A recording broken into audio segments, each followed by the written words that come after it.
மோசடி வழக்கில் மஞ்சுமல் பாய்ஸ் பட தயாரிப்பாளருக்கு நோட்டீஸ் அளிக்கப்பட்டிருக்கிறது. விவரங்களை செய்தியாளர் சிவசபாபதியிடம் கேட்கலாம். சிவசபாபதி, இந்த வழக்கின் முழு பின்னணி என்ன?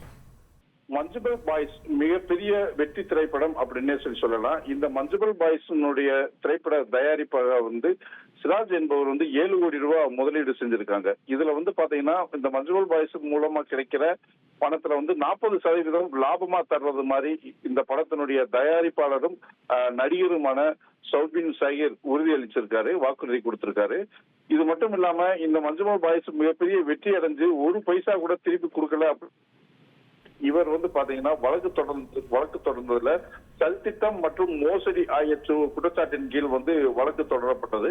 அதன் பிரகாரம் பாத்தீங்கன்னா இவருடைய கேஸ் கோர்ட்ல தற்பொழுது நடைபெற்று வருகிறது. இதன் மூலம் பாத்தீங்கன்னா நீதிமன்றத்தின் மூலம் மீண்டும் இவங்களை விசாரிக்க சொல்லி மராடு போலீசாருக்கு நீதிமன்றம் உத்தரவிட்டதை தொடர்ந்து பாத்தீங்கன்னா சௌபின் ஷாகிர் மற்றும் பாபு ஷாகிர் மற்றும் ஜான் ஆண்டனி இவங்க 3 பேர்த்தையும் பாத்தீங்கன்னா 14 நாளுக்குள் போலீஸ் ஸ்டேஷன்ல ஆஜராகி விளக்கம் அளிக்கணும் அப்படின்னு சொல்லிட்டு ஒரு நோட்டீஸ் அனுப்பிச்சிருக்காங்க.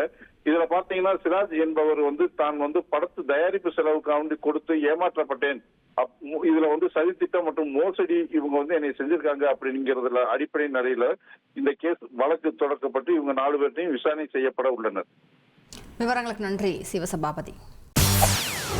செய்திகளை உடனுக்குடன் தெரிந்து கொள்ள உடனே சப்ஸ்கிரைப் பண்ணுங்க.